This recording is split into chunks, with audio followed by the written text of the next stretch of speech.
before. Couldn't look you in the eye. You're just like an angel. Your skin makes me cry. You float like a feather in a beautiful world. I wish I was special. You're so very special. But I'm a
Hola, buenos días en Latinoamérica, buenas tardes en España.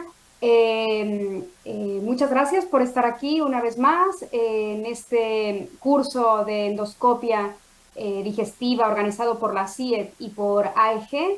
Este es nuestro módulo 6 y estamos de super lujo con con dos ponencias muy interesantes y muy de la actualidad, ¿no? Y para ello contamos con dos excelentes ponentes representantes de la Asociación Española de Gastroenterología, como es el doctor Rodrigo Jover y el doctor Eduardo Espinet. Y, y tenemos la moderación a cargo del doctor Sergio Rubel, que el doctor Sergio Rubel Cohen es médico cirujano con cirugía general por la Universidad de Chile, especialista en cirugía endoscópica, especialmente dedicado a la endoscopia digestiva. Actualmente trabaja en la Clínica Universidad de los Andes y es el past president de la Asociación Chilena de Endoscopia Digestiva. Muchísimas gracias por estar aquí nuevamente. Esperemos que les guste y que aprovechéis lo máximo este módulo. Y os dejo, Sergio, muchísimas gracias. Muchas gracias, Leticia. Y para partir, vamos a tener la primera exposición, el uso de la inteligencia artificial en la endoscopia digestiva, por el doctor Rodrigo Jover Martínez. El doctor es responsable de la unidad de gastroenterología, consulta y prevención de tumores digestivos y jefe de la unidad de gastroenterología del Hospital General Universitario de Alicante. Les menciono antes de que parta la ponencia, digamos, que las preguntas las pueden enviar por el chat, ¿cierto? Y vamos a tener entre una exposición y la otra tiempo para responder todas las preguntas. Gracias. Doctor. Muy bien, muchas gracias, Sergio, y muchas gracias a la CIED y a la AEG por hacerme la oportunidad de estar aquí con todos vosotros. El tema de esta charla es un tema muy de actualidad, es el uso de inteligencia artificial en la endoscopia digestiva. En este momento, pues la inteligencia artificial ha experimentado un gran auge y, bueno, estamos en el momento de la historia en el que probablemente hay un equilibrio entre la inteligencia humana y la inteligencia artificial, y las predicciones es que en el futuro la inteligencia artificial en algunos aspectos, en algunas aplicaciones, pueda mejorar a la inteligencia humana o pueda superarla. El éxito fundamental en lo que son las aplicaciones médicas ha sido el paso de dos categorías de inteligencia artificial, que es el Machine Learning al Deep Learning. Machine Learning requería de la participación humana a la hora de etiquetar las imágenes, porque aquí lo que hablamos es de interpretación de imágenes, a la hora de etiquetar las imágenes, y después un sistema de inteligencia artificial pues era capaz de clasificar estas imágenes que nosotros les enseñábamos y, partiendo del input de una imagen de un pólipo, llegar al output diferenciando si había pólipo o no había pólipo. El Deep Learning es un poco más complejo y la estructura del Deep Learning se parece a la estructura del cerebro humano, en la que hay varias capas en red que interaccionan y en la que ya no hay la intervención humana. Ya el propio sistema es capaz de, a partir de ver multitud de imágenes de la lesión en cuestión o del efecto en cuestión que queremos diagnosticar, es capaz de, por sí mismo, aprender lo que es pólipo de lo que no es pólipo en este caso, y se forman diferentes capas. Una primera capa en la que se combinan los bordes de las lesiones, una segunda capa en la que estas lesiones se juntan, y finalmente diferentes capas de estas capas convolucionales en red son capaces de diseñar cómo son los objetos que la máquina tiene que aprender a ver por medio de algoritmos matemáticos y reglas estadísticas. Aquí no hay intervención de ingenieros humanos, sino que la máquina aprende de grandes conjuntos de datos. La inteligencia artificial, como bien sabéis todos, pues se está incorporando a nuestra vida diaria, y aquí vemos, por ejemplo, los artículos publicados en PubMed sobre inteligencia artificial en endoscopia gastrointestinal, que empiezan a partir del año 2020 y tienen un pico en los años en los que estamos, en 22, 21 y 22 fundamentalmente, y probablemente sea superado en este año y en los años venideros. Los estudios o las evidencias en los que basamos nuestro conocimiento sobre la inteligencia artificial en endoscopia digestiva sufren varias fases. Lo primero es que estas máquinas que hemos visto, estos sistemas de Deep Learning, aprenden a partir de un conjunto de datos que nosotros le enseñamos. Enseñamos un conjunto, por ejemplo, si son pólipos de colon, un conjunto de miles o de cientos de miles de pólipos de colon para que ellos los identifiquen, los separen, sean capaces de diferenciar entre lo que es y lo que no es un pólipo de colon. Este sistema de detección de lesiones se valida inicialmente con fotografías en una segunda fase y en una tercera fase pasamos a la validación con vídeos, que es mucho más difícil porque los vídeos contienen miles de fotografías. Finalmente, tras estos estudios en los que los sistemas son validados con vídeos, han de pasar a una fase de validación en vida real, en estudios observacionales, en los que vemos cuál es la eficacia de estos sistemas, en este caso, por ejemplo, para detectar pólipos o para diferenciar entre adenomas y pólipos hiperplásicos, o para cualquiera de las aplicaciones que después veremos.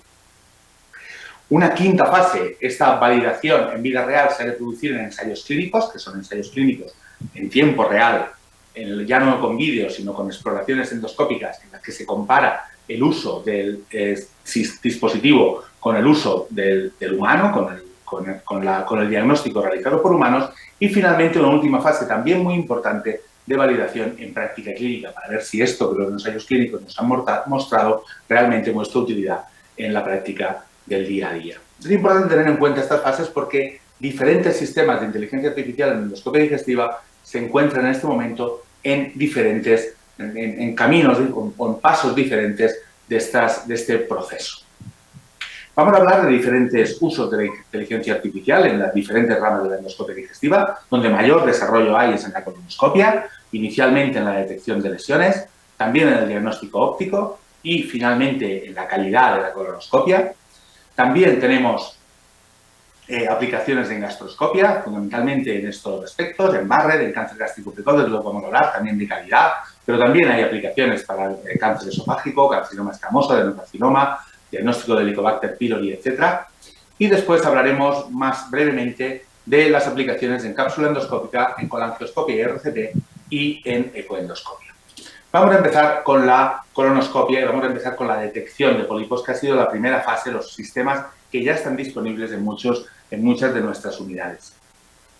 Este es un estudio en el que vimos que algo que ya conocemos, que es que tanto la tasa de detección de adenomas como la tasa de detección, como la tasa media de pólipos por colonoscopia son ampliamente variables entre los diferentes endoscopistas. Y lo que queremos pelear con este sistema de inteligencia artificial es tender a tratar de homogeneizar esta tasa de detección de adenomas y a mejorarla.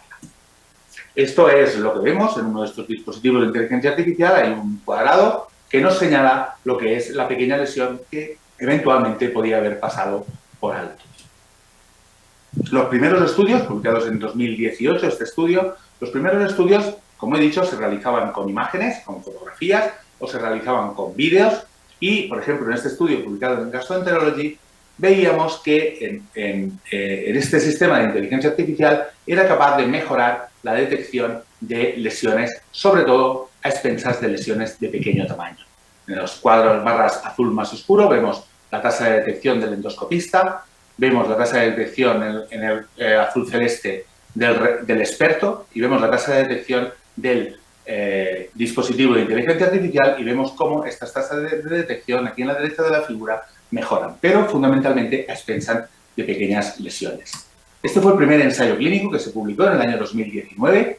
Fue un ensayo clínico realizado en China con un sistema de inteligencia artificial para detección de lesiones, 1.130 pacientes que se randomizan a colonoscopia de rutina o colonoscopia con el dispositivo de inteligencia artificial. El 92% eran pacientes sintomáticos y ya pasamos a la fase de exploraciones en tiempo real. No fotografías, no vídeos, sino ya exploraciones como las que hacemos cada día. Es un ensayo clínico aleatorizado en el que vemos que el dispositivo de inteligencia artificial en la barra amarilla mejora tanto la tasa de detección de pólipos como la tasa de detección de adenomas como el número medio de adenomas por colonoscopia.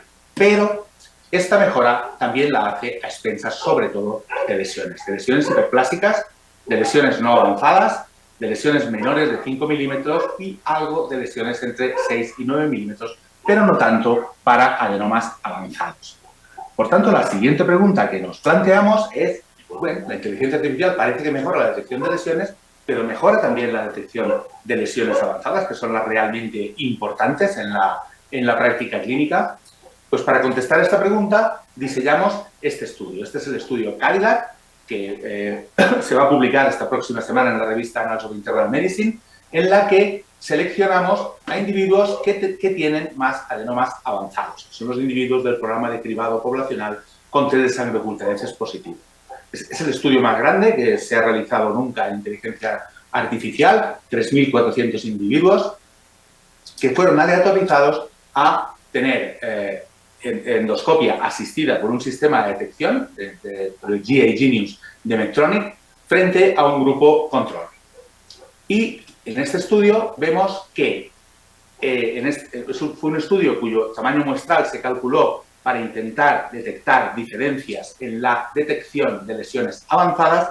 Vemos que el objetivo primario del estudio no se cumple. Es decir, el dispositivo de inteligencia artificial no detecta más lesiones avanzadas que los endoscopistas normales, que los endoscopistas sin dispositivo de inteligencia artificial. Un estudio realizado en España, en 6 centros españoles, vimos que ni la tasa de detección de adenomas, ni el número medio de adenomas por colonoscopia, de lesiones avanzadas, perdón, por colonoscopia, son mejores o son mejorados con el dispositivo de inteligencia artificial.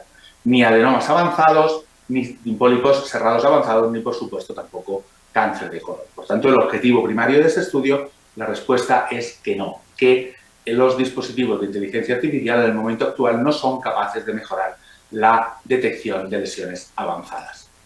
En este estudio también vemos tasas de detección como objetivo secundario en diferentes categorías y vemos que el sistema de inteligencia artificial no mejora la tasa de detección prácticamente de ninguna lesión. Lo único, hay un beneficio marginal en lesiones no polipoides mayores de 10 milímetros y lo único que mejora claramente son los pólipos, ni siquiera los adenomas, son los pólipos, juntando pólipos, adenomas y pólipos hiperplásicos menores de 5 milímetros. Por tanto, vemos que el humano, de momento, la inteligencia artificial, de momento, no supera a la inteligencia humana en este aspecto. Lo mismo con el número medio de lesiones por colonoscopia. Únicamente en pólipos menores de 5 milímetros encontramos una ligera diferencia.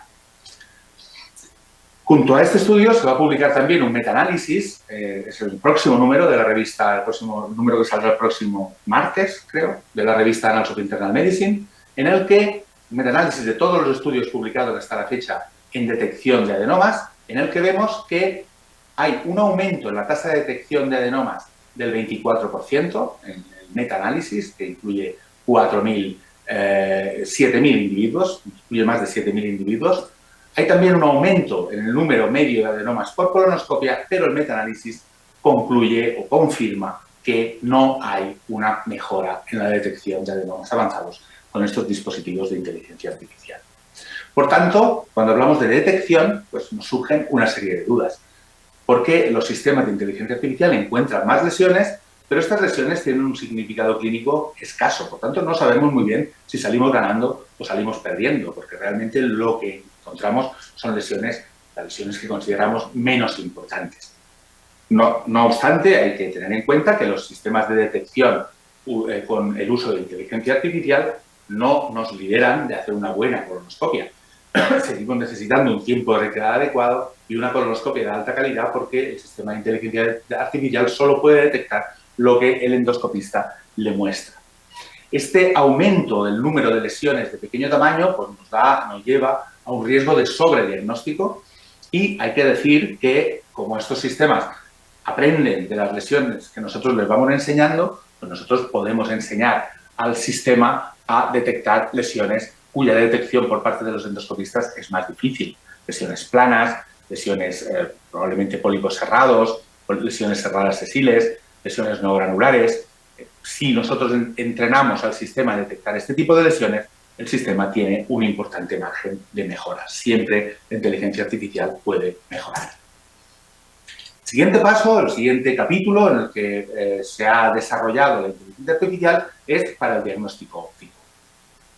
Múltiples estudios han mostrado que en manos de no expertos el diagnóstico óptico no llega al mínimo, o en la mayoría de casos el diagnóstico óptico no llega al mínimo exigido por las sociedades científicas.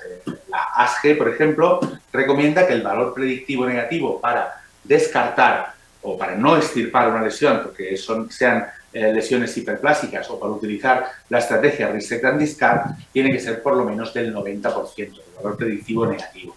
Y vemos que en este estudio, por ejemplo, en este estudio realizado por endoscopistas de la comunidad británicos, estos endoscopistas no eran capaces de alcanzar este umbral, este punto de corte.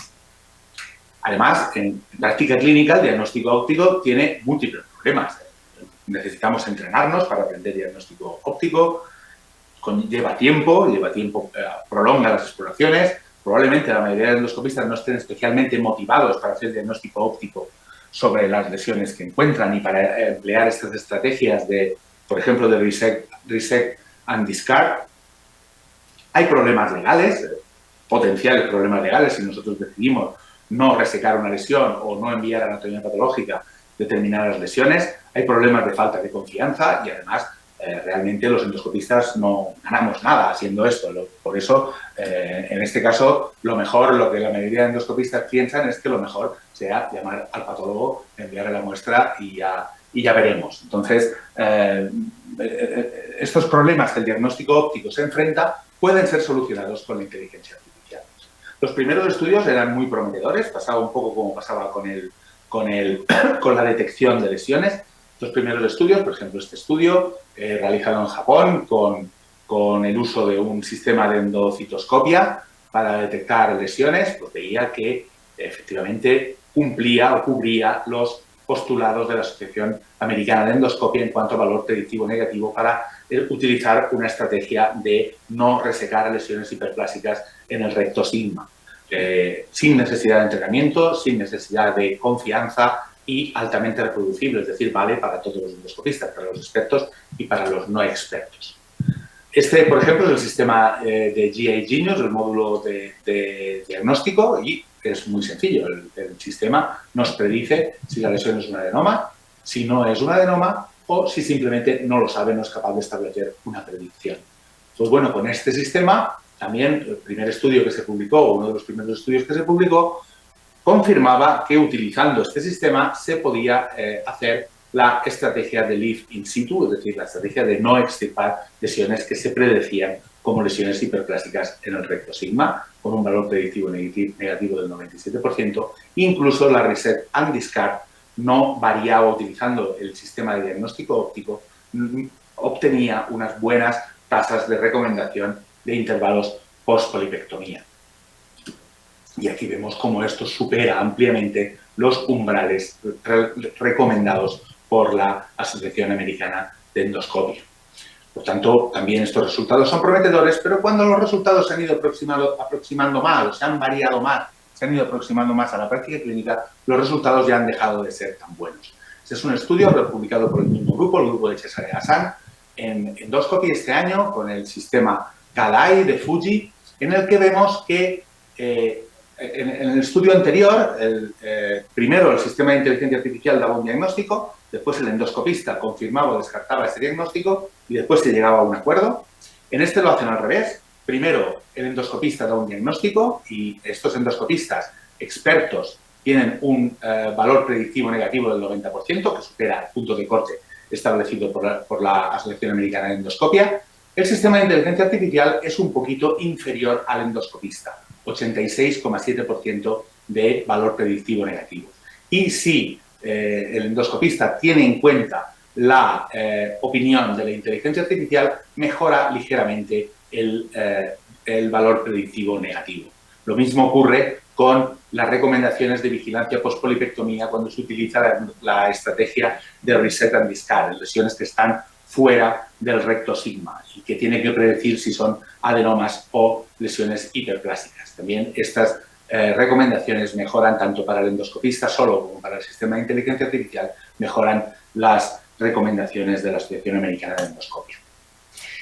Este estudio, otra cosa que ve es que los expertos se benefician poco del sistema de inteligencia artificial. La inteligencia artificial mejora poco la performance en diferentes aspectos de los endoscopistas, pero los no expertos sí mejoran de forma considerable su puntuación, sobre todo en valor predictivo negativo. Y se ve también cómo a lo largo del estudio el sistema de inteligencia artificial ayuda a los endoscopistas no expertos a mejorar su eficacia en la identificación de lesiones, identificación correcta de lesiones, sobre todo de lesiones de recto sigma, lesiones consideradas como adenomas o pólipos hiperplásicos para decidir si se extirpan o no se extirpan.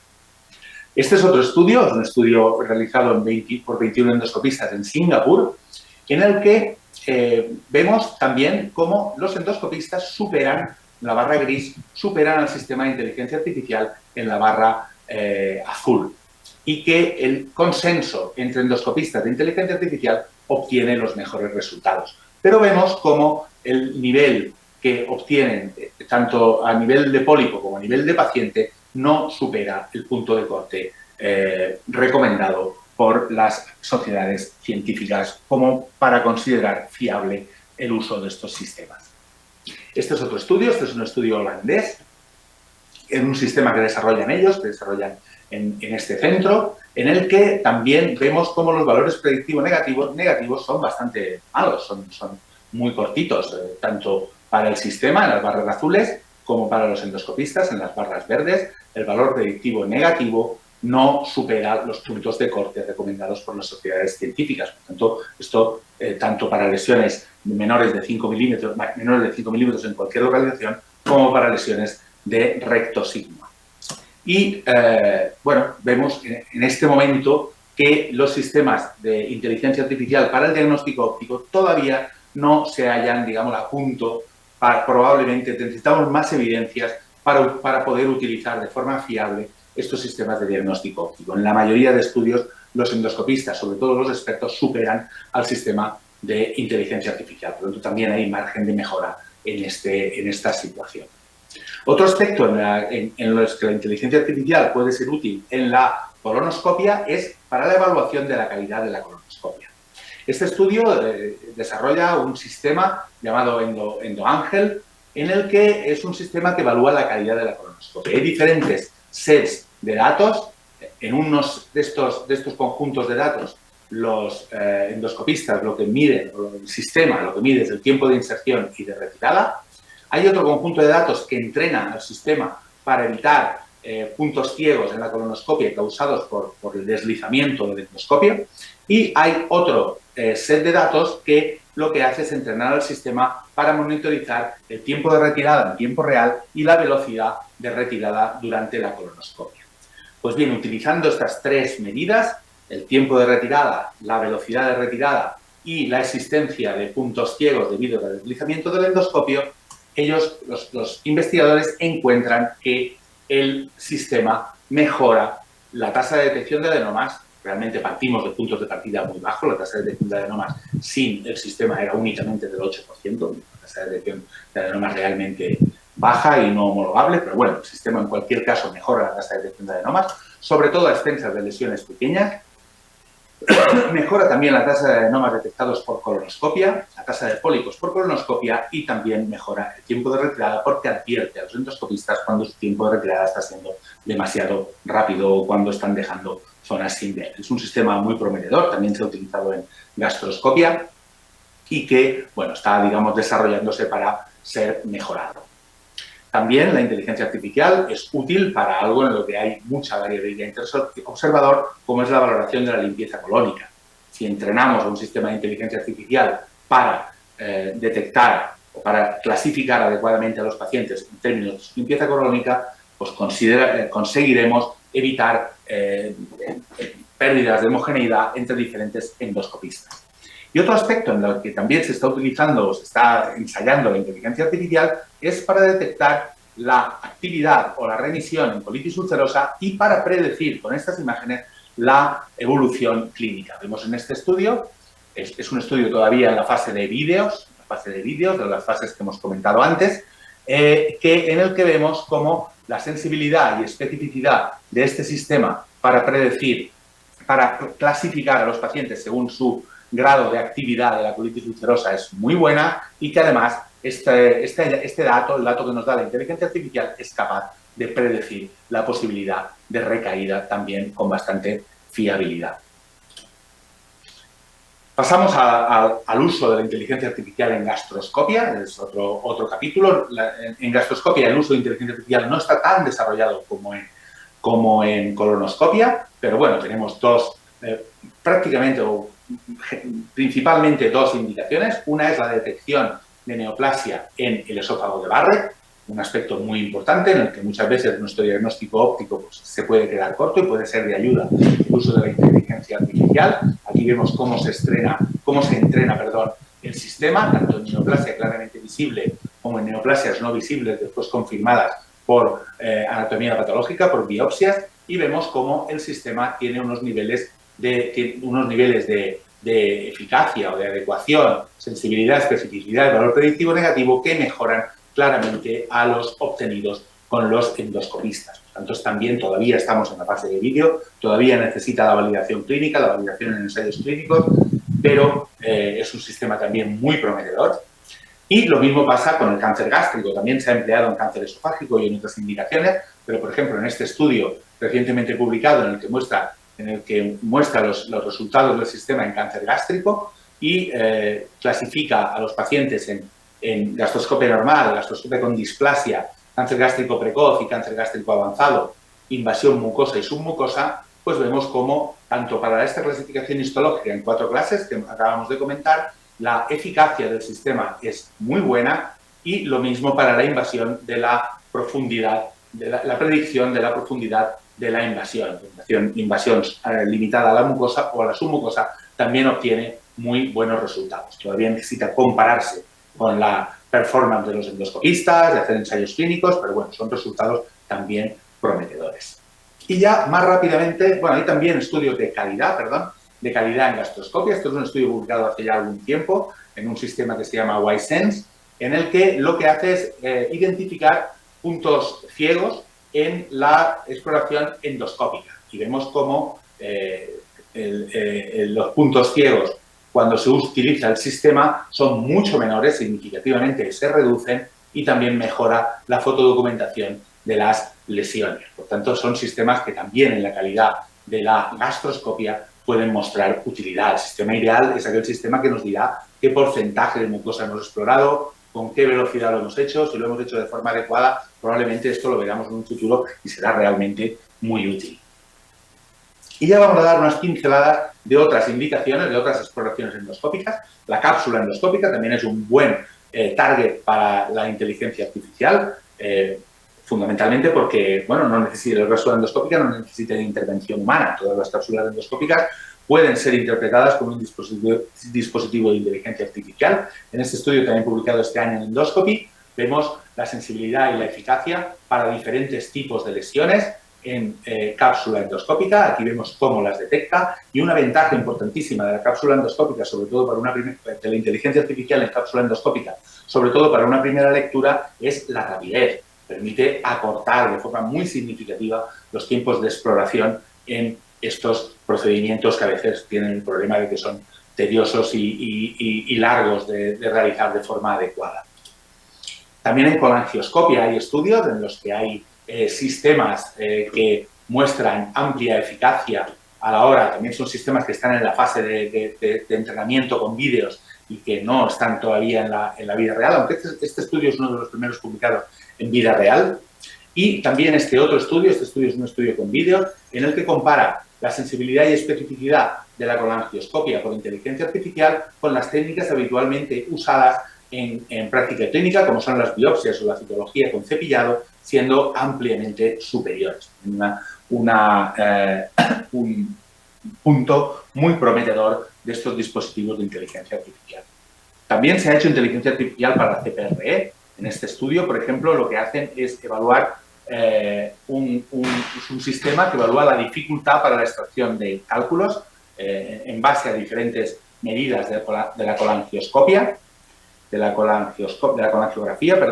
base a diferentes parámetros de la colangiografía, nos dice si la extracción de cálculos va a ser fácil o difícil, y comprueba que efectivamente el grupo de los que ellos consideran o el sistema de inteligencia artificial considera como más difíciles, pues necesitan más sesiones, necesitan más tiempo para extraer los cálculos y tienen también más complicaciones. Una herramienta que puede servir al endoscopista a la hora de programar o de evaluar cuál es la estrategia que tiene que utilizar para la extracción de estos cálculos. También se ha utilizado en endoscopia, en detección de cáncer de páncreas. Esto es un metaanálisis también de este año, en el que muestra niveles de sensibilidad y especificidad realmente muy buenos para el diagnóstico de cáncer de páncreas. También se ha utilizado para el diagnóstico de lesiones submucosas por ecoendoscopia. Y, bueno, ya para terminar, vamos a resumir las fortalezas. Las fortalezas es que sus aplicaciones en endoscopia digestiva son múltiples, son capaces de resolver problemas de calidad, mejorar la detección, mejorar la caracterización de lesiones, son capaces de hacer expertos a los que no lo son, lo que hace es homogeneizar, hacer que todo el mundo tenga el mismo nivel y también mejora el aprendizaje de los no expertos y que tiene potencial de mejoras. A medida que vayamos enseñando estos sistemas más datos, más numerosos, mejores datos, nuestros objetivos sean más claros y también mejoren los sistemas informáticos, seguro que los dispositivos de inteligencia artificial van a mejorar, cosa que a veces con la inteligencia humana es difícil que pase, que tiene un límite y esto realmente es posible que no tenga límite.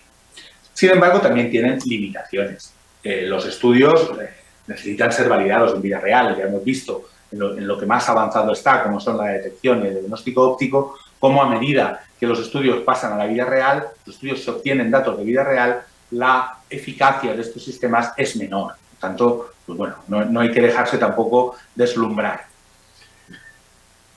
Es necesario, para hacer inteligencia artificial, que los procedimientos sean de alta calidad, por supuesto, porque el tiempo y, por ejemplo, en la colonoscopia, la técnica de retirada han de ser adecuados.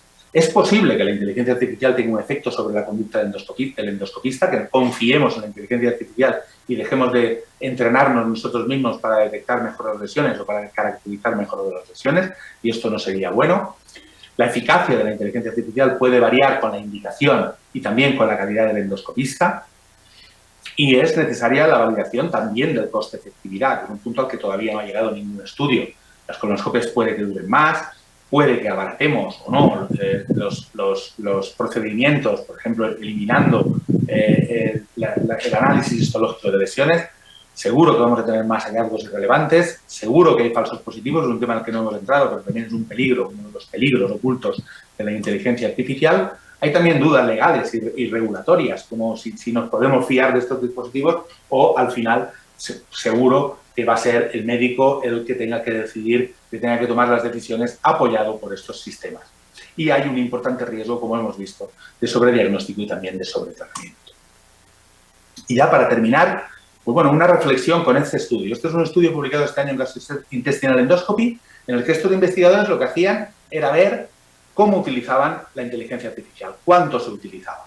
Ellos tenían en sus salas el dispositivo de diagnóstico de detección de lesiones GA Genius de Medtronic y vieron que tanto en cribado como en vigilancia, como en endoscopia diagnóstica, colonoscopia diagnóstica y terapéutica, solo los endoscopistas solo activaban el sistema en aproximadamente la mitad de las exploraciones. Por tanto, el sistema muchas veces está allí y la gente no lo utiliza, probablemente porque no le encuentra mucha utilidad. Esto pasaba tanto para endoscopistas más expertos como menos expertos y pasaba sobre todo para aquellos que tenían las tasas de detección adenomas paradójicamente más bajas. Por tanto, bueno, hemos de ver en qué usos estos dispositivos son útiles y en esos usos, por supuesto, utilizarlos. Pero bueno, da que pensar que, y esto es una experiencia también que vivimos propia. Nosotros tenemos el sistema GA Genius en una de nuestras salas y la verdad es que normalmente, salvo para hacer estudios, el sistema está apagado. Entonces, pues bueno, también es algo que sobre lo que tenemos que reflexionar. ¿Qué necesitamos saber? Esta es la última diapositiva. Pues sin duda este es el futuro y sin duda esto es lo que va a venir. Hay margen de mejora, los resultados seguramente irán mejorando con el tiempo. Es importante que nos familiaricemos con la terminología de la inteligencia artificial, con lo que es el deep learning, con el tipo de estudio, cómo deben ser los estudios, debemos de exigir ensayos clínicos, en exploraciones en vida real. Hay que discernir en qué campos será útil la inteligencia artificial y en cuáles no. ¿Qué mejoras van a merecer la pena? Sí, y sobre todo va a ser útil allá donde mejore nuestro trabajo y no allá donde nos dé más trabajo para menos eficacia y no olvidar la problemática del sobrediagnóstico y del sobretratamiento. y por tanto, pues no olvidemos que en esto de la inteligencia artificial, muchas veces, como en todo en la vida, no es solo todo lo que reduce. Y nada, muchas gracias a todos por vuestra atención.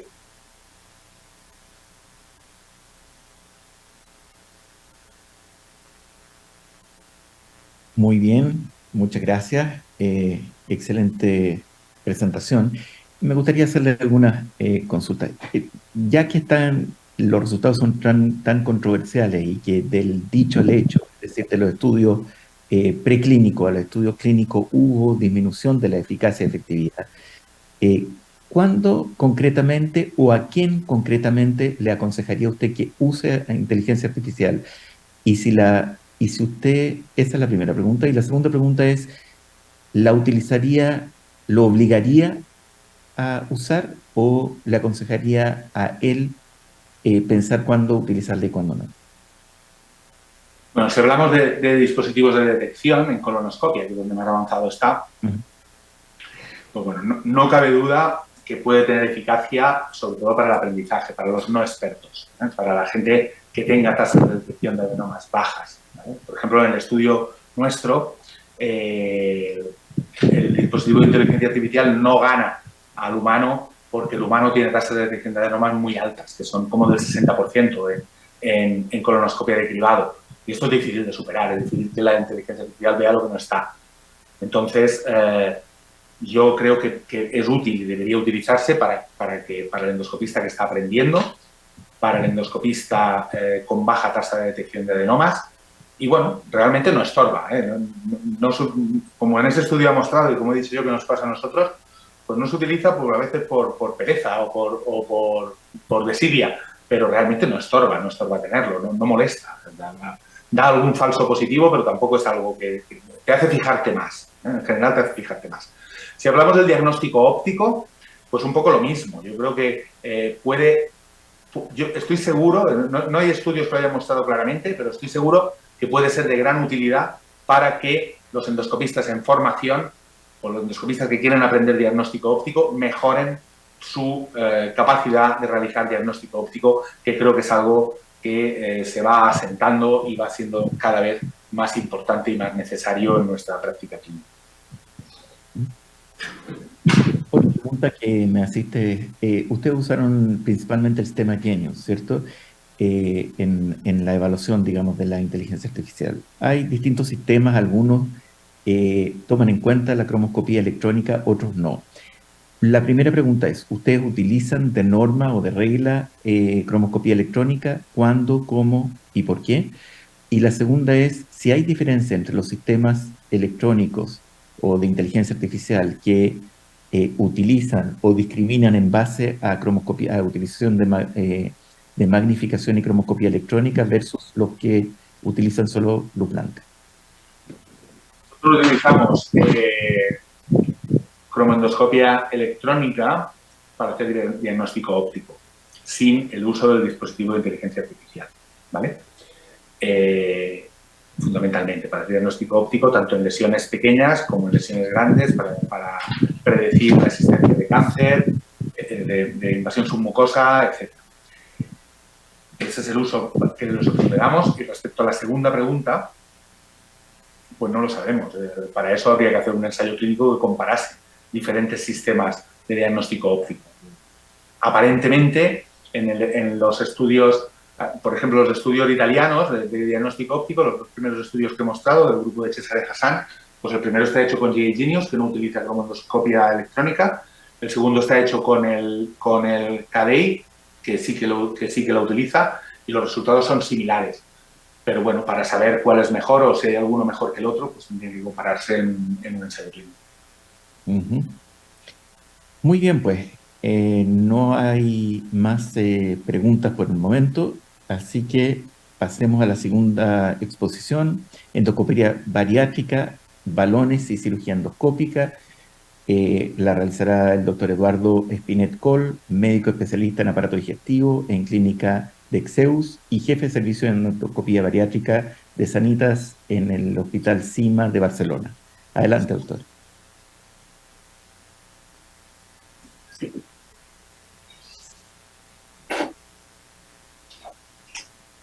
Muy buenas tardes aquí en España, muy buenos días en Sudamérica.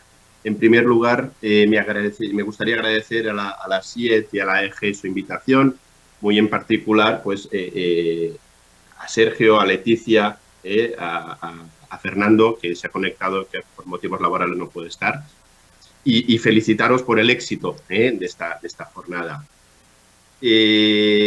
Vamos a ver si conseguimos ponerlo. Yo pienso que sí. Lo que yo os voy a hablar en los próximos minutos es... Si me deja entrarlo. Estos son mis conflictos de intereses. No hay ninguno para esta charla. Es del estado actual de la endoscopia bariátrica en las perspectivas de futuro. Esta es una de las preguntas que todos los jóvenes que estamos hoy en este curso, este interesante curso, recibimos diariamente, ¿no? Una mujer de mediana edad, con un IMC de 32, que asocia comorbilidades, colesterol alto, hígado graso, apneas, está también cansada de hacer dietas. Y nos dice, doctor, ¿qué estrategias quiero? ¿Qué puedo hacer para perder peso y mejorar esas comorbilidades? Y estas son las opciones que hay. Insistir en dieta, insistir en ejercicio físico, valorar fármacos, la endoscopia bariátrica, la cirugía bariátrica. Les transmitiré esta pregunta al final de la charla, a ver si ustedes me pueden dar su opinión. Y eso es un poco el índice de los temas que vamos a tratar. Y fijaros cómo ya estamos hablando en el siglo V a.C., el padre de la medicina, Hipócrates ya relacionaba la comida con la medicina, con el ejercicio físico, incluso con enfermedades, con la muerte súbita. De hecho, hemos llegado al día de hoy, cuando prácticamente todas las sociedades relacionadas con la obesidad, la Sociedad Americana de Endocrinología, la Sociedad Americana de Medicina General, la WHO, la FDA, asocian y relacionan directamente la obesidad como una enfermedad primaria de por sí. Pero no solo es una enfermedad primaria, sino que asocia más de 60 comorbilidades, tanto desde un punto de vista metabólico como mecánico y enfermedades psicológicas mentales. Tenemos que tener en cuenta que no es muchas veces necesario adquirir un peso ideal, sino que la reducción entre el 5 y el 10% del peso ya nos favorece una mejoría en la diabetes, en los factores de riesgo cardiovascular, en los perfiles lipídicos en sangre, en la tensión arterial, una mejoría en las apneas del sueño y, en general, una mejoría en la calidad de vida relacionada con eso. La primera estrategia que debe utilizarse siempre, que es imprescindible, pero que muchas veces no es suficiente, es la dieta. Fijaros estos datos como la dieta pierde peso, pero entre 1 y 2 años la pérdida de peso exclusivamente con dieta se aproxima solo al 5%.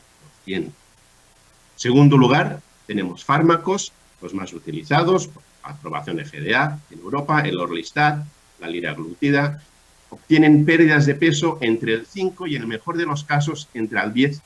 En el otro extremo tenemos la cirugía. Inicialmente era una cirugía abierta, posteriormente fue una cirugía laparoscópica y hoy le estamos hablando de una cirugía por vía endoscópica, sin incisiones, que es más segura, que es reversible, que es endoluminal y que disminuye la hospitalización, la recuperación es más rápida, menos cicatrices, favorización estética, etc. Fijaros la importancia de esos tratamientos. Si clicamos en PubMed Bariatric Endoscopy, se ha multiplicado de forma exponencial el número de documentaciones científicas relacionadas con este tema. En segundo lugar, brevemente, les hablaré de las indicaciones. Fíjense, en este gráfico de eficacia y riesgo, lógicamente, en el margen inferior izquierdo encontraremos la dieta, los cambios en el estilo de vida, las medicaciones. En el ámbito superior derecho, más eficaz pero más riesgo, está la cirugía. La cirugía por vía endoscópica la colocaríamos entre medias. Entre medias de tal forma que la dieta, hemos dicho, y la medicación tenía una pérdida del 10% de peso, la cirugía debemos exigir una pérdida superior al 20% de peso, la endoscopia debemos exigirle una pérdida superior al 10% de peso. Entre la medicación y la cirugía, entre un 10 y un 20%, con un índice de complicaciones igualmente entre medias. Complicaciones mayores, inferiores al 5%, idealmente menos de un 1% y sin mortalidad. Por tanto, en resumen, la endoscopia debemos exigir pérdidas de peso superior al 10%, pérdida del exceso de peso superior al 25% y complicaciones más inferiores al 5%, idealmente inferiores al 1%. En el sobrepeso vemos como la dieta, el ejercicio y las terapias conductuales de elección, la cirugía bariátrica en IMC por superior a 40 y este top entre medio es donde encontraríamos el tratamiento endoscópico. También está reconocida que la cirugía bariátrica tiene una penetrancia de un 1%. Solo un 1% de los pacientes candidatos a cirugía acaban operándose. Estos pacientes también serían subsidiarios de tratamiento endoscópico. Y finalmente, aquellos pacientes con superobesidad, IMC superior a 50 o a 60, puede ofrecerse la terapia endoscópica como tratamiento puente a una futura cirugía. Por tanto, las indicaciones están en casos seleccionados de pacientes con sobrepeso grado 2, en obesidad grado 1 con o sin comorbilidades y en obesidad grado 2 sin comorbilidades o con menos de 3 comorbilidades. Como tratamiento alternativo, estaría en obesidad grado 2 con más de 3 comorbilidades o en obesidad mórbida cuando el paciente rechaza la cirugía o existe algún tipo de contraindicación para la misma. Y también en obesidad supermórbida como tratamiento puente a una posterior cirugía bariátrica. Entrando ya de pleno en los tratamientos, tenemos en primer lugar el balón intragástrico. El balón intragástrico y la endoscopia bariátrica general tiene su origen en el año 1982, cuando dos endocrinólogos daneses, Niven y Harbo, documentaron en unos estudios observacionales que aquellos pacientes con bezoares gástricos tendían a la pérdida de peso. Desde entonces y hasta ahora se han multiplicado el número de balones intragástricos. Podemos diferenciarlos entre muchas características. Por ejemplo, entre la duración. Tenemos balones de 6 meses, los dos de arriba, el Orbera, el Metsil, esféricos de silicona que se rellenan entre 400 y 700 mililitros de líquido. Abajo a la izquierda el Endalis, de 6 meses, de poliuretano, ovoide. Al medio a la derecha el Heliosphere, que se rellena de aire. Abajo a la derecha el Dual, dos balones interconectados de 900 mililitros, de tal forma que si uno se vacía, pues el otro permanece en el estómago gástrico. Tenemos balones de 12 meses, el Orbera 365, estanco de 12 meses, y los dos de abajo son balones reajustables, el Spas 3 y el Easy Life. Esta reajustabilidad les permite que el paciente tiene mala tolerancia con una simple endoscopia, a través del catéter se puede vaciar el balón, o al revés, si el paciente pierde la sensación de saciedad, se puede rellenar un poco más del balón con una sencilla endoscopia. También tenemos balones sucesivos, como el ovalón. Estos son 3 pequeños balones de 250 mililitros que se ingieren el primero, al mes se puede ingerir el segundo y a los 2 meses se puede ingerir el tercero y se retiran de forma simultánea por endoscopia a los 6 meses. Y también disponemos de un balón ingerible, el Elipse, esa pequeña cápsula que se ingiere con control radiológico, se rellena con 550 mililitros en el estómago. Por lo tanto, este balón no requiere endoscopia para la colocación. A los 4 meses aproximadamente, la válvula se degrada, el balón se vacía y se expulsa por vía natural, con lo cual tampoco va a requerir, en teoría, endoscopia para su retirada. Fijaros como 4 de ellos tienen la aprobación FDA. Este es un vídeo muy sencillito de cómo se coloca un balón. Se hace una endoscopia estándar, se descarta complicaciones, hernias de hiato de gran tamaño, esofagitis grado C, D, patología inflamatoria, ulcerosa gástrica, etc. Bajo visión endoscópica se rellena a través del catéter orogástrico el balón, 400-700 mililitros de suero fisiológico teñido con azul de metileno, se hace una pequeña tracción de la válvula y se vacía. Efecto restrictivo, efecto hormonal y efecto de lentecimiento del vaciamiento.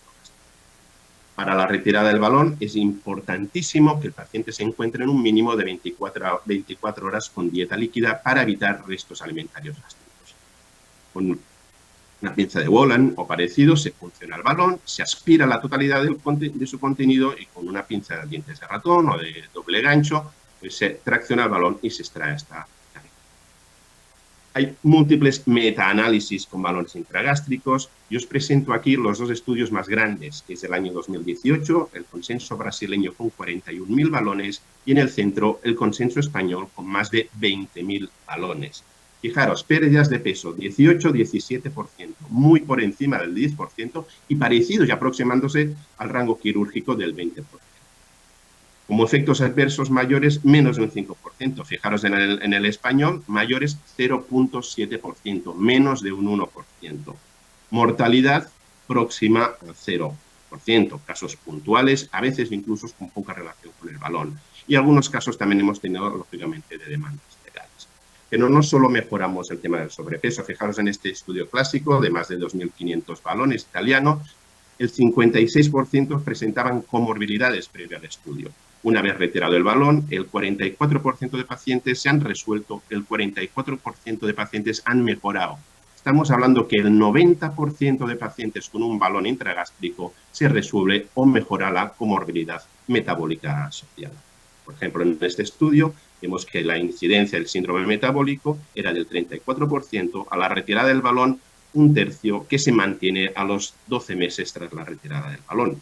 Incluso, como decíamos al principio, este otro estudio evidencia que los pacientes con un promedio de 52 apneas por la noche, tras la colocación del balón, tras la pérdida de peso, disminuyen significativamente el número de apneas. Y además también mejora estudios de hígado graso. Por ejemplo, este análisis, esta revisión sistemática de metaanálisis, fijaros, 10 estudios, vemos una pérdida de 5 puntos de IMC, mejoría significativa de las transaminasas analíticas, del depósito graso hepático medido por ecografía y resonancia y de la actividad histológica en estos pacientes tratados con balón. ¿Cómo evoluciona el paciente con el balón? La gran pregunta. ¿Qué pasa cuando retiramos el balón? Fijaros, al año el 50% mantienen el peso. Hemos perdido unos serie de pacientes. A los 3 años, el 30% de las comorbilidades por lo menos siguen mejorando, algunas incluso el 100%. Y a los 5 años, estudio más largo, ¿qué vemos? Esto es lo que vemos. Estudio de 500 balones, ¿qué pasa a los 5 años? Fijaros, en azul, la gráfica de la izquierda, es el peso, el IMC y el exceso de peso perdido. Fijaros como a los 6 y a los 12 meses más o menos se mantiene. Al año, fijaros que hay una pérdida de peso mantenida de 7 kilos, que es una disminución de 2,5 de IMC. Pero lo más importante es que el 23% de los pacientes, 1 de cada 4, mantiene una pérdida del exceso de peso superior al 10%. Mantiene valores por encima de los mínimos exigibles a la endoscopia bariátrica. ¿Cómo mejoramos esto? Pues podemos mejorar, por ejemplo, con los nuevos fármacos. Si añadimos liraglutida a la retirada del balón, hay estudios que demuestran que persiste la pérdida de peso y la prolongamos. Entonces, estudios ya que definen que no hay balones buenos y balones malos y que, en el fondo, tenemos que dejarlo a la discreción, a la habilidad y a la disponibilidad de cada médico e intentar individualizar aquel balón a las características de cada. En segundo lugar, y entrando ya plenamente en lo que es la cirugía endoscópica, hablaremos de los sistemas de sutura. Básicamente tenemos dos. El POSE, modificado con la versión POSE.2, y la gastroplastia con el sistema de Overstitch. El POSE es este dispositivo, esta plataforma que tiene 4 canales de trabajo. Canal lateral, en el que se introduce un endoscopio de pequeño calibre, de menos de 5 milímetros, que ofrece visión, insuflación y aspiración, y 3 canales centrales. En uno pondremos el hélix, que es este hélice, este sacacorcho, que es el que tracciona la mucosa gástrica. En el segundo pondremos el GCAT, que es este suturador, este plicador, no son suturas sino plicaturas, y en el tercero utilizaremos CO2 para trabajar. Lógicamente son plicaturas de poliéster y nitinol. Fijaros cómo queda el dispositivo. Realmente lo que hacemos son 9 plicaturas transmurales en el fundus gástrico y 4 plicaturas en la unión entre cuerpo y antrogástrico. Fijaros arriba a la izquierda el fundus previo, el fundus recién suturado y el control al año. Lo mismo la unión cuerpo al antro recién suturado y cómo creamos esta dismotilidad al vaciamiento gástrico. Un ejemplo muy sencillito, fijaros, estamos trabajando dentro de la plataforma en retroversión endoscópica, con el hélice hemos traccionado el tejido, lo introducimos dentro de la pala, son palas de 3 centímetros, por lo cual introduciremos 6 centímetros de tejido, pasamos a un lado la aguja, liberamos este tope, de poliéster, de nitinol, repito, liberamos la aguja y liberamos en el otro lado el otro tope, y lo que hacemos es traccionarlos y unir uno con el otro. Fijaros cómo hemos hecho esta restricción en el fundus gástrico. Esta maniobra, esta aplicatura individual, normalmente la realizamos entre 9 y 10 en el fundus gástrico y entre 2 y 4 en lo que es el antro gástrico. Fijaros aquí la segunda aplicatura y cómo quedarían ya las 2-3 primeras aplicaturas, y a nivel del antro gástrico, fijaros como aquí normalmente hacemos entre 2 y 4, y realicemos la misma maniobra. Este es en anteroversión y fijaros como una única aplicatura ya lo que hace es un mecanismo de barrera que facilita un enlentecimiento. Haríamos, esta es una única aplicatura, normalmente hacemos, repito, de 3. Los resultados iniciales, aunque poco documentados, fueron muy satisfactorios. Fijaros, pérdidas medias de 15, 19% de peso a los 12-15 meses sin ninguna complicación. Sin embargo, el dispositivo no obtuvo la aprobación. Por ese motivo, se ha ideado la endomanga, el POSE.2, que lo que intenta es reproducir las plicaturas, pero no en el fundus gástrico, sino a lo largo del cuerpo gástrico. Lo que hacemos son 2 líneas transversales en cuerpo distal, una línea transversal en cuerpo proximal y 2 líneas longitudinales en el cuerpo medio. Fijaros, esta sería una imagen previa y una imagen posterior al tratamiento, y en este artículo de López Nava, fijaros la imagen previa, post-tratamiento y el control al año, que no solo disminuye el volumen, sino que además lo acorta en unos 9 centímetros de longitud. Datos iniciales, fijaros, 6 meses, pérdidas del 15% de peso, en el estudio español de López Nava de Madrid, a los 12 meses pérdidas del 17% de peso. Y esto es aplicable tanto en obesidad grado 1 como en obesidad grado 2 o obesidad grado 3. Segundo sistema de suturas, el Obrestis de Apolo. Esto es un suturador endoscópico que requiere 2 canales. Podemos utilizar un endoscopio Olympus de doble canal, aunque desde hace un par de años ha salido un adaptador externo que podemos utilizar este sistema con endoscopios de cualquier marca comercial y de un único canal. Realiza suturas transmurales de polipropileno 2 ceros, como el que utilizamos habitualmente en la cirugía, por ejemplo, en las colecistectomías laparoscópicas.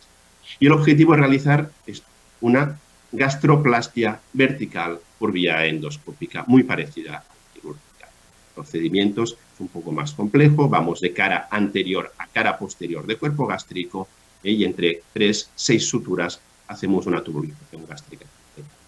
Voy a poner un vídeo muy corto, este es del año 2012-2013, que fue el primer procedimiento que realizamos, y realmente lo que hacemos es una sutura transmural completa.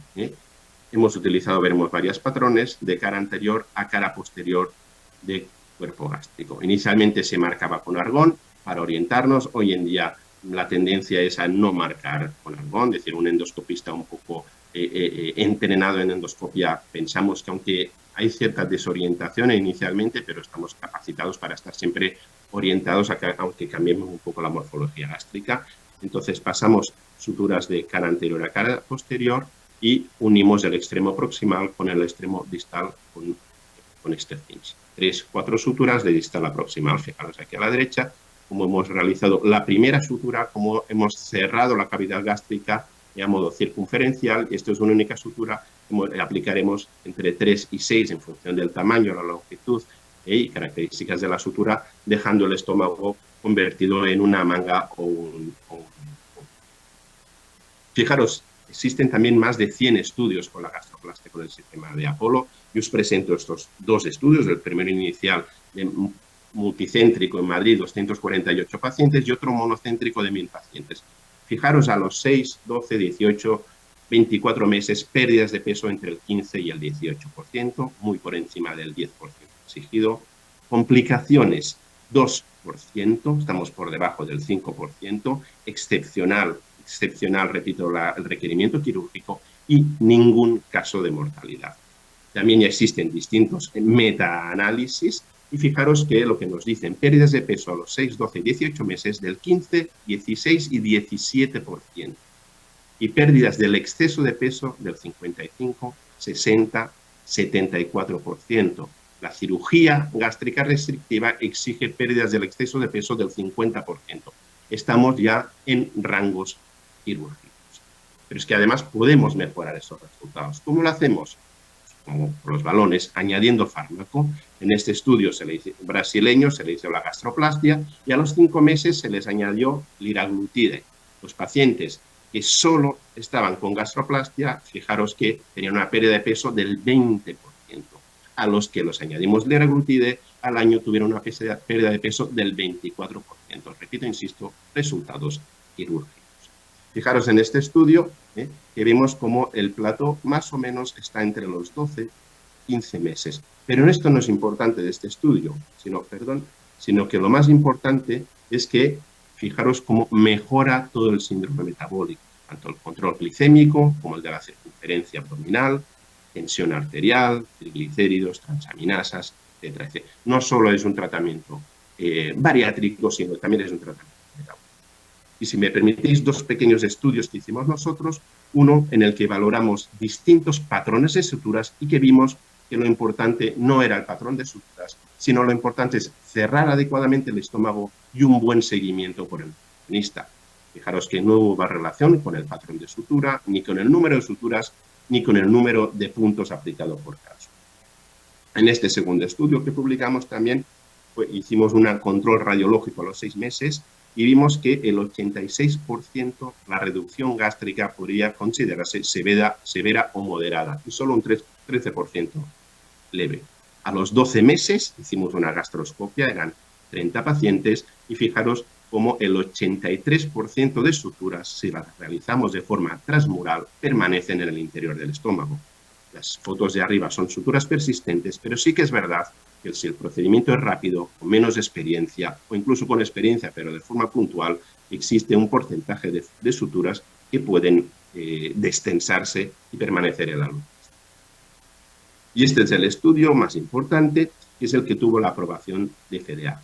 No del overstitch como tal, sino por su aplicación en endoscopia bariátrica. Fijaros la gráfica de abajo, el tratamiento con dieta perdía a las 52 semanas 0,8% de peso.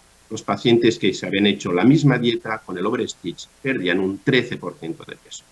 A las 52 semanas, estos pacientes se les sometió al overstitch, al Apollo, con la misma dieta y fijaros cómo aumentaron a una pérdida del 11% de peso y los pacientes que se les había hecho el overstitch inicialmente mantenían el 83% del peso. Este estudio les propició el que fuera aceptado por la AF. ¿Qué pasa a largo plazo? Pues tenemos este estudio que a 5 años, hay otro brasileño y otro japonés a 4 años, este es a 5 años, y fijaros, las pérdidas de peso del plató lo podemos tener entre los 12 y 24 meses, pero a 5 años permanece la pérdida de peso. Fijaros, a los 12 meses tenemos una pérdida de peso del 15%, a los 60 meses, a los 5 años, una pérdida de peso mantenida del 15%. Pacientes con pérdida de peso superior al 5%, fijaros, 89 versus 90%. Pacientes con pérdida de peso superior al 10%, fijaros que a los 5 años más del 60% de eso. Por lo cual, si el procedimiento está bien realizado y el paciente hace un buen seguimiento, los resultados a largo plazo son duraderos. Una palabra de los sistemas malabsortivos. En primer lugar tenemos el endobarrier. Esto es una funda endoscópica que se coloca en el bulbo mediante estas 5 coronas de púas entre 4 y 8 milímetros y se extiende 60 centímetros del intestino. La comida pasa por el interior de la funda y los jugos pancreáticos biliares por el exterior y se juntan en el final de la misma, de tal forma que hacen un bypass duodeno y ayunal endoscópico. Los resultados iniciales fueron muy prometedores, las pérdidas de peso no eran muy homogéneas, pero enseguida se vio una disminución muy importante de los parámetros de hemoglobina glicada. Fijaros en este metaanálisis, por ejemplo, una pérdida media de 11 kilos de peso, pero mejoraban 1,3 prácticamente la hemoglobina glicada. Sin embargo, estas puntas, estos enclavamientos hicieron un exceso de casos de microabscesos hepáticos y colangitis, se retiró del mercado y se está perfeccionando el sistema de anclaje a nivel antral con este nuevo dispositivo que probablemente tendrá luz a principios del año.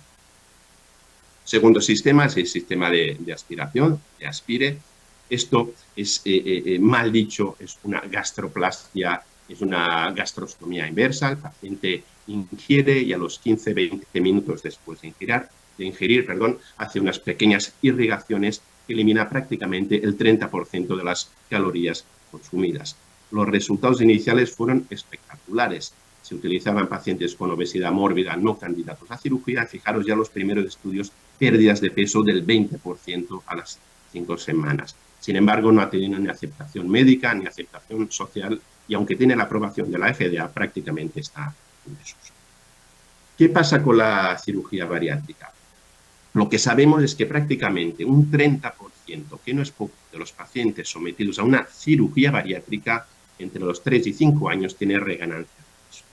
La causa es desconocida, es multifactorial, pero sí que hay factores orgánicos, como por ejemplo el aumento del tamaño del reservorio gástrico o el aumento del diámetro de la anastomosis gastroyeyunal en el bypass gástrico.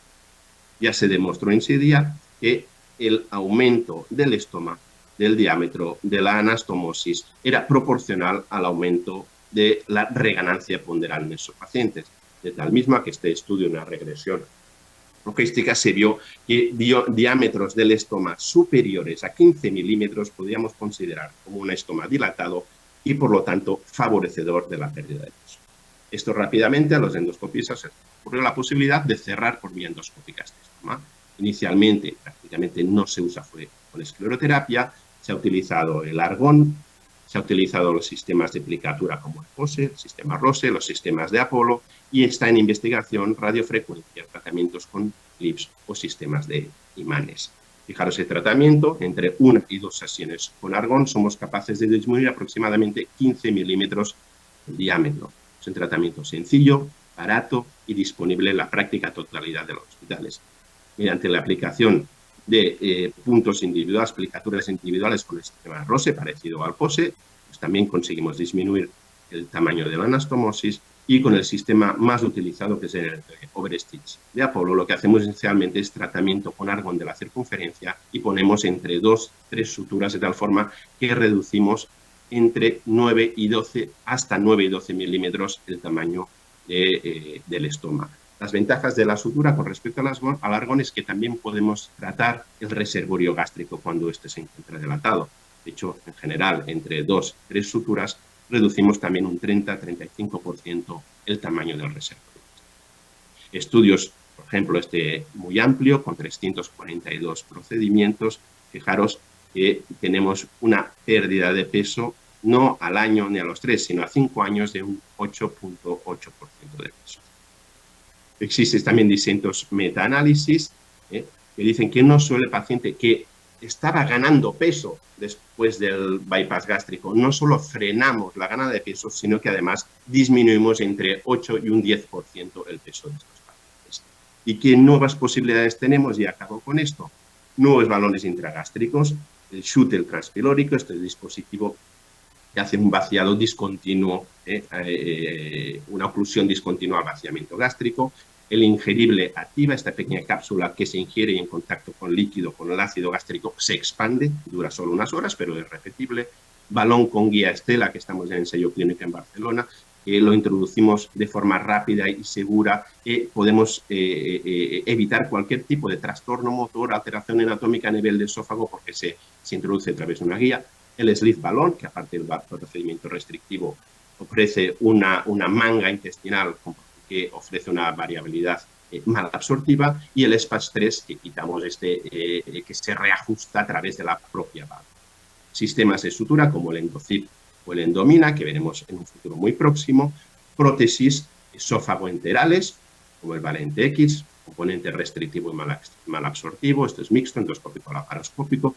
La posibilidad de el resurfacing, la reepitelización de la mucosa duodenal, es tratamiento que está surgiendo de forma muy importante para el tratamiento del síndrome metabólico, sobre todo la diabetes, y la posibilidad de realizar anastomosis con imanes enteroentéricas, gastroentéricas, endoscópicas o mixtas, endoscópico-laparoscópicas. Por tanto, y como resumen, y con esto acabo, la obesidad es una enfermedad crónica, multifactorial, recurrente y progresiva, con muchas comorbilidades. Tenemos distintas estrategias de tratamiento, no hay que olvidarse de la posibilidad de la endoscopia. La endoscopia de la obesidad tenemos balones, suturas, prótesis y nuevos dispositivos que saldrán en un futuro, yo diría que inmediato, y hay que utilizarlos en unidades multidisciplinares. Básicamente, las aplicaremos en pacientes con obesidad grado 1 y obesidad grado 2 con pocas comorbilidades y tenemos que exigirle una pérdida de peso superior al 10%, yo diría que superior al 15% en más del 75% de pacientes tratados al año. Son procedimientos muy seguros, con escasos requerimientos quirúrgicos y prácticamente sin mortalidad, y no nos tenemos que olvidar que la cirugía bariátrica cada vez es más frecuente, los pacientes reganan peso y tenemos nuestra aplicación también para ayudar al cirujano y al paciente en este tipo de casos.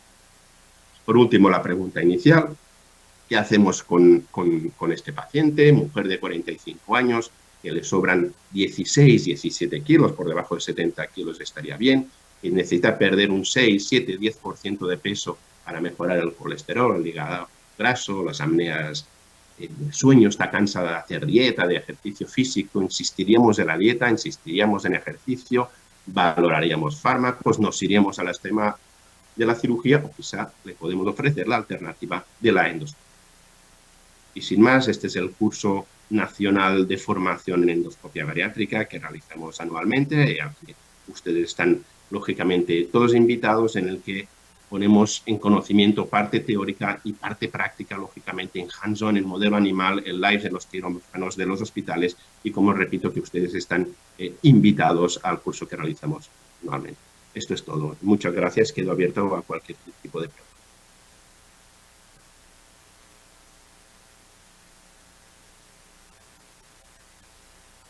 Muchas gracias, doctor Eduardo Espinet. Preguntas. Lo que nos ha pasado a nosotros es que nos enredamos un poquitito entre las expectativas del tratante, el médico endoscopista, el médico tratante del paciente, que es habitualmente endocrinólogo o especialista médico en obesidad, y las expectativas del paciente. Acá nos ocurre mucho en Latinoamérica que el paciente quiere el remedio mágico, la solución mágica. Es decir, quiero hacerme algo una sola vez en la vida, que me dure para toda la vida y que logre el 100% de lo que yo quiero, que es habitualmente tener una cintura, un cuerpo de deportista o atlético. Y eso habitualmente no se logra con ninguno de los métodos, ni médicos, ni endoscópicos, ni quirúrgicos, y por lo tanto ya partimos con una falsa expectativa y una frustración inicial del paciente. Y tomando en cuenta que la obesidad es una enfermedad crónica, multifactorial, pero al fin y al cabo crónica, ¿cómo convencemos al paciente de que una alternativa que es reversible y momentánea, digamos, o de corto plazo, lo va a beneficiar? Esa es la primera pregunta. La segunda pregunta es cómo retrucamos a los cirujanos que dicen tan poca pérdida por tan poco tiempo versus lo que nosotros hacemos, que es mucho más duradero. Partamos con esas dos preguntas. Sí, es difícil convencer al paciente. De hecho, muchas veces a nuestras unidades de endoscopia realmente viene el paciente convencido. Es decir, voy a unidad de endoscopia porque quiero valorar un tratamiento endoscópico, ¿no? Nosotros lo primero que hacemos, el IMC es un dato muy erróneo para etiquetar a estos pacientes, pero es el que tenemos, el más objetivo, el más práctico y el más. Entonces, en primer lugar, nosotros tenemos que valorar al paciente y ver si las características del paciente se adaptan a los procedimientos endoscópicos que nosotros practicamos. La segunda cosa que hay que ver es si la idealización del paciente, el objetivo ideal del paciente, se acoge al objetivo que nosotros podemos ofrecer. Y la tercera cosa que hacemos realmente es explicarle las alternativas. Es decir, oiga, usted tiene una edad, tiene un problema, tiene una enfermedad. Esta enfermedad le va a desarrollar otra serie de enfermedades metabólicas y o lo paramos ahora, usted tiene unos pronósticos de diabetes, de hipertensión, de etcétera, etcétera. Lógicamente, de gasto en sanidad, aunque el paciente esto normalmente en gasto en sanidad le importa menos, pero que todo es una repercusión. Sí, cierto es, y enlazo un poco con la segunda pregunta, que cuando un paciente tiene un IMC de más de 35 con comorbilidades o más de 40, nosotros sistemáticamente les obligamos a ver al cirujano. Muchos de esos pacientes van a ver al cirujano y vuelven, porque tienen miedo de la intervención quirúrgica.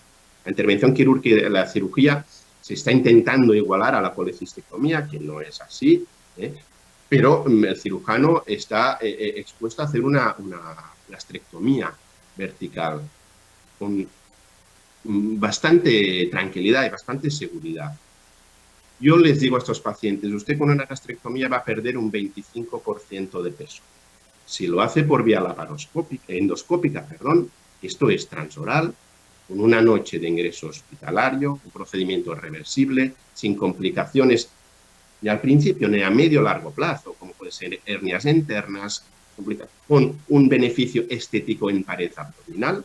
Todo esto yo pienso que son factores que ayudan al paciente a convencerles que la mejor opción es la endoscopia. Pero no porque yo tenga que convencer que la mejor opción es la endoscopia, sino porque hay un determinado pool de pacientes y nos basaremos básicamente entre pacientes entre 30 y 35 de IMC en que es que están cansados de hacer dietas. Yo les digo, usted tiene que seguir haciendo dietas, pero vamos a ofrecer esta ayuda. Usted es diabético, está cansado de la insulina, está cansado del antidiabético oral. Probablemente siga tratándose con el antidiabético, pero vamos a reducir el 70 al 80% sus necesidades. Yo creo que hay un ámbito, llamaría estético, y otro ámbito curativo. Y nosotros enfocamos siempre esta patología desde un punto de vista asistencial y curativa y no desde un punto de vista tanto estética como a veces vienen a demanda. La segunda pregunta en cuanto a la cirugía, nosotros intentamos hacer a nivel español un consenso con cirugía. Inicialmente el único punto en el que estuvimos de acuerdo era la revisión de la cirugía bariátrica.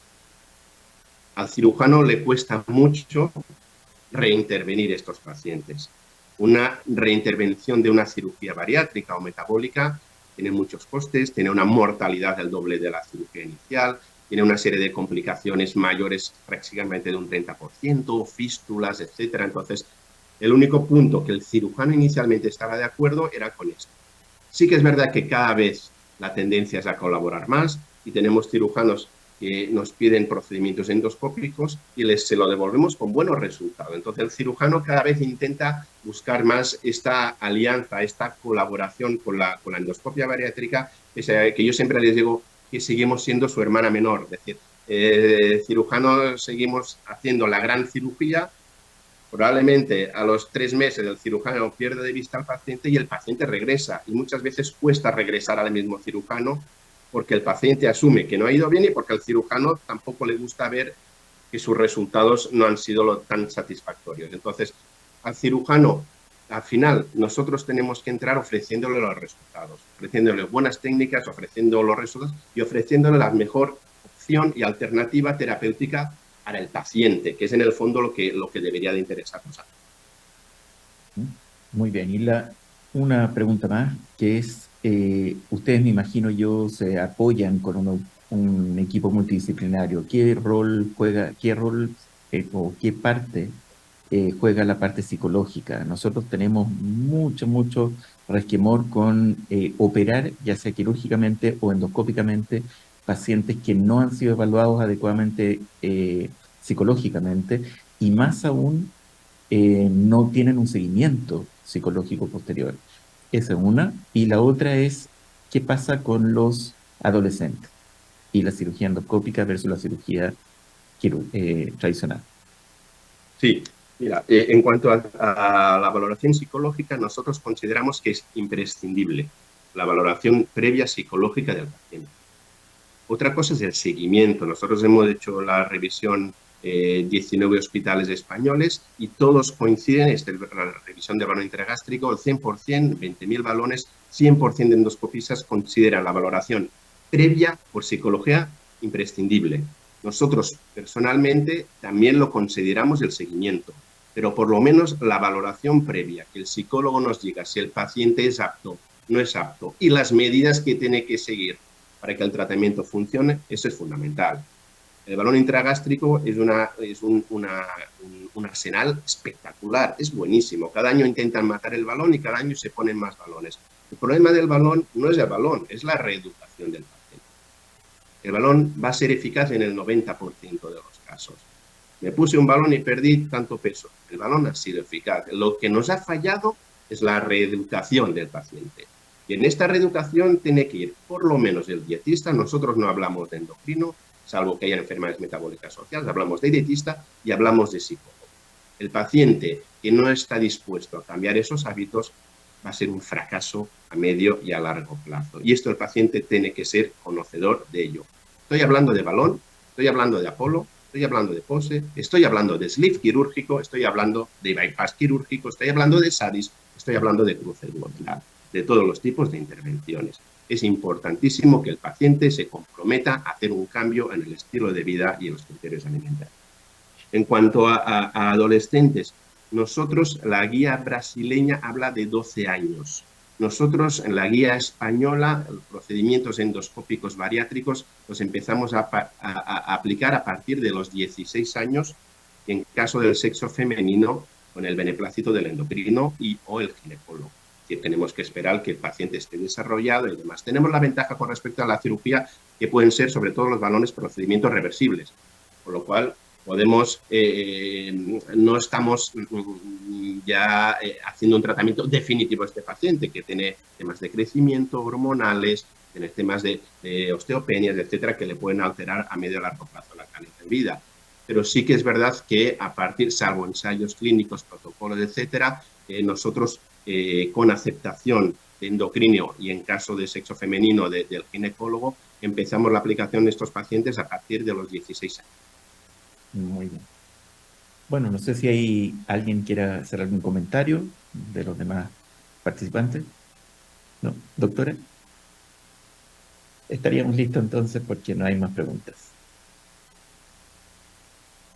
Muy bien, pues muchísimas gracias, Sergio, Rodrigo, Eduard, por esta excelente tarde, ¿no? Yo creo que las ponencias han sido magníficas y estoy seguro que todos las hemos disfrutado muchísimo.